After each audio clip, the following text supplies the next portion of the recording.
My name is Emma and this is Story Central. Am I an idiot for telling her to get over herself? I got a dog 2 years ago, Corgi, and she is very much my sidekick. I've been with my fiancé for 5 years. My fiancé does like the dog, but she is currently pregnant and experiencing massive migraines and has been snapping at everything. So every morning when I get up, I find my fiancé already awake and at the table relaxing. As soon as I get out of the bed, my dog goes nuts. It's like super energy where she is running sideways, barking up a storm, jumping from the bed to the floor a million times, causing the apartment to shake because it's old ass, etc. And I will sit there and sing made-up songs to her and just frick around with her. It is pretty noisy and I can be loud. It's just my way of interacting with my pet. I also have ADHD, so I'm fully aware that I can be ridiculously loud and sometimes I simply forget to tone it down. My fiancé has complained about it a few times and I will absolutely try to tone it down for a while. But as fricked up as it sounds, the second she stops complaining and it's out of sight, out of mind, I start doing it again. If I catch myself, I apologize immediately, but sometimes I don't even catch myself doing it. So she has been getting up earlier than normal because she says she needs peace and quiet away from you and the dog because she can't hear herself think when we get up, and then she starts getting migraines and being overall pissed off. But now she is complaining because I can sense her not in the bed anymore, probably after 20 minutes of her being gone and her warmth no longer there, and then I'm wide awake and the dog senses it and So she's now getting pissed because she thinks I'm purposely not letting her have space and purposely annoying her with my behaviors. I'm not, truly, but it seems like it, I guess. I've tried just laying in bed for a while so she can relax, but I get stir crazy. And I also don't feel like I should have to stay in bed so she can be alone when I live here too. But she flipped this morning. I felt her sneaking out of bed this morning at 5 a.m. and tiptoe out of the room. I watched her sit at the table with her book. Well, the dog saw me awake and immediately went ballistic, jumping on the bed, whining, barking, etc. She comes in and says, "Will you guys calm down so I can have time to myself for once?" I just side-eyed her because I'm getting pissed at this point with her demands. She says, "Well." I tell her to get over herself. Just because she's pregnant doesn't mean I have to change who I am or change how the household works or change my dynamic with my dog.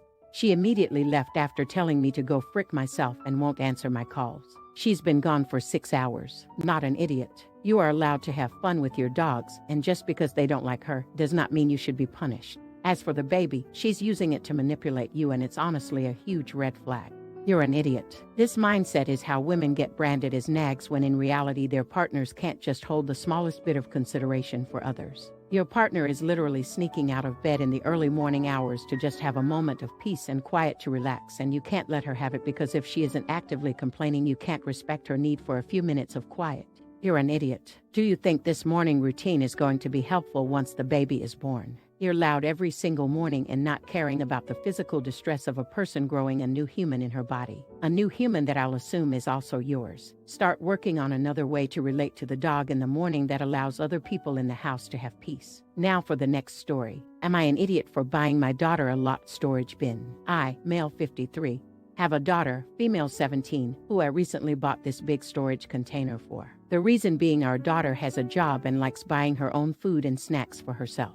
The problem is that her mom invites her aunt, uncle, and cousins over all the time, and even since she started buying her snacks and leaving them in the pantry, they'd eat them without consulting her. She's asked them many times to not eat them, but they don't listen.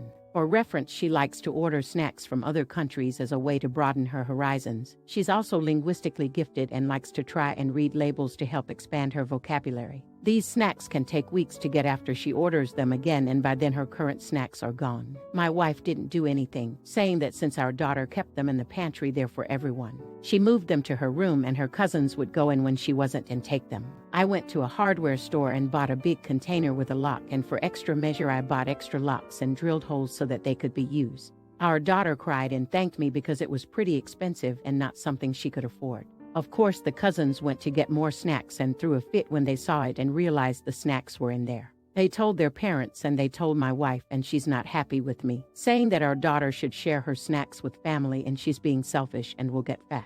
Our daughter is incredibly fit, does multiple sports and exercises all the time. She's far from unhealthy. I told my wife she could order her own, and our daughter was happy to tell her where to order them, but she didn't like that either and told her that the chest needs to go and that I should have consulted her on buying the bin in the first place. Am I an idiot? Edit. The relatives are our daughter's cousins and aunt and uncle. They are my sister-in-law, brother-in-law, and nephews, and sister-in-law is my wife's sister. To clear up any confusion, the pantry I also fully stocked with food. No one is going hungry and eating our daughter's snacks because they have to update. My daughter and my brother-in-law both found my Reddit post separately. First, my daughter, who was sent it via a friend who knew the situation. She confronted me about it and we had a very long talk where she admitted that when I'm away her mom doesn't treat her well and often puts her cousins, my nephews, above her, telling her she should be understanding we're far better off than them. I was aware that they would occasionally sneak into her room to take things or play, but apparently they go so far as to wait for her to leave for a few minutes, run in and grab what they want. Her mom also makes a lot of comments about her weight. For reference, our daughter takes after me, being taller with some more masculine features such as broader shoulders, while my wife is small and petite. There's many other things I won't say here that my wife has said to our daughter. I didn't bring it up at first and consulted my wife on buying a lock for our daughter's door, which she opposed. Even if our daughter said she'd buy it with her own money, she started yelling about how under her roof our daughter has to abide by her rules. The house is technically mine, not hers. She stormed off and immediately began telling all our friends and her sister and brother-in-law that I was being controlling and awful to her. The brother-in-law found the first post and sent it to her, leading to another argument where she accused me of airing our dirty laundry to the world instead of trying to communicate, despite me trying to and getting shut down. Once she stormed off, I packed a bag, as did my daughter, and we went to a hotel. Yes, we brought the snack bin, where we have been the past few days while I find a good divorce lawyer. My wife is still spreading lies about me, claiming I tried to kick her out, and all sorts of other lies.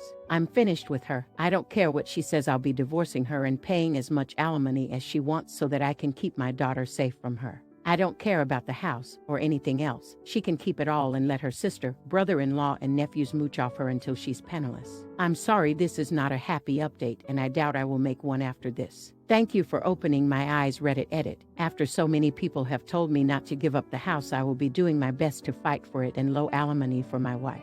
Me and my daughter shouldn't have had to leave the house we've both grown up in because of my wife. She can live with her sister if she wants to help them so much. Not an idiot. You are an amazing parent. Your wife is toxic.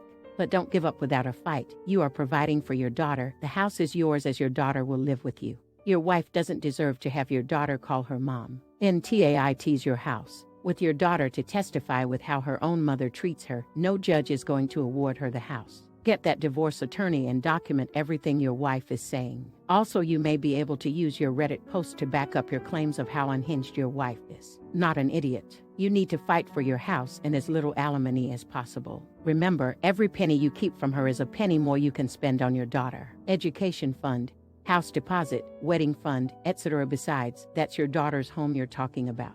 Don't give it away to her toxic mother. Now for the next story. Am I an idiot for posting the reasons that I excluded some people from my child-free wedding? My sister got married last summer. She had a very elegant and beautiful wedding and reception planned. It was child-free. She sent a gracious note to everyone who sent their regrets and thanked them for understanding her desires for her wedding and respecting them enough to RSVP in the negative.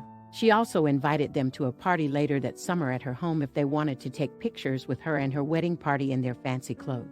I thought it was well handled and classy. Several people did not understand the meaning of child-free and brought their kids anyway. One screamed through the ceremony, and the mom would not leave the chapel because she did not want to cause a fuss. There were no problem extra places for them at the reception, so their parents had to share their food with them. The worst was the kid that wanted a cupcake off the table the wedding cake was on. He tipped the wedding cake onto the floor. My dad saved it, but there was a handprint on the lowest tier and a lot of cupcakes hit the floor. All in all, it was 4 families that brought uninvited children. My wedding invitations just went out over Christmas. We are getting married in May. I know this is a long time, but we have a lot of out-of-town, country, and even continental guests we hope will come. We did not invite these families to our wedding. We have a Facebook group for the wedding for people to share pictures and memories that we might put in the wedding video. They found out about the group and posted to my personal page about being excluded and asking why we are not inviting them. I messaged them privately and asked them to take down their post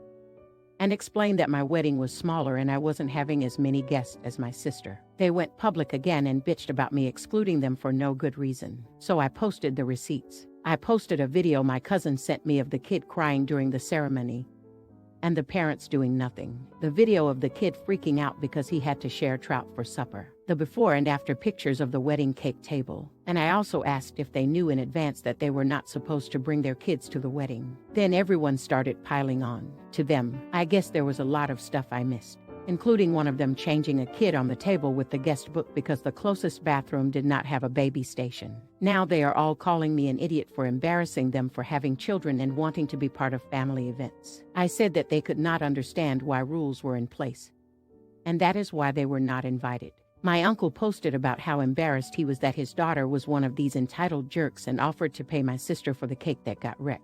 He had been unable to attend and hadn't heard about the cake. So am I an idiot? Not an idiot. They tried to publicly shame you for not inviting them when they could have just messaged you privately and avoided the embarrassment. They don't get to try to publicly embarrass someone only to then get upset when it gets turned right back around on them, play stupid games, win stupid prizes. That they're, in the midst of all of this, still trying to justify why they brought their kids despite explicitly being asked not to, only underline even more that you did the right thing. Though a bit of advice, you may want to consider having some bouncers at the door to your ceremony and reception should they try to crash. Judging from well, from all of this, it seems like that's at least a possibility. Not the idiot my husband and I wanted a close friends only wedding, but got guilt-tripped into allowing kids. There were cute moments, but overall I wish there'd been no kids. They screamed during the ceremony. I had to stop my own wedding due to a toddler screaming no no no, while her dad ignored her. They broke the glass table decorations. They smeared chocolate on my husband's vest. They ran around underfoot. I'm convinced the only reason I didn't lose it was because my bridal party made a deal to keep the kids away from me.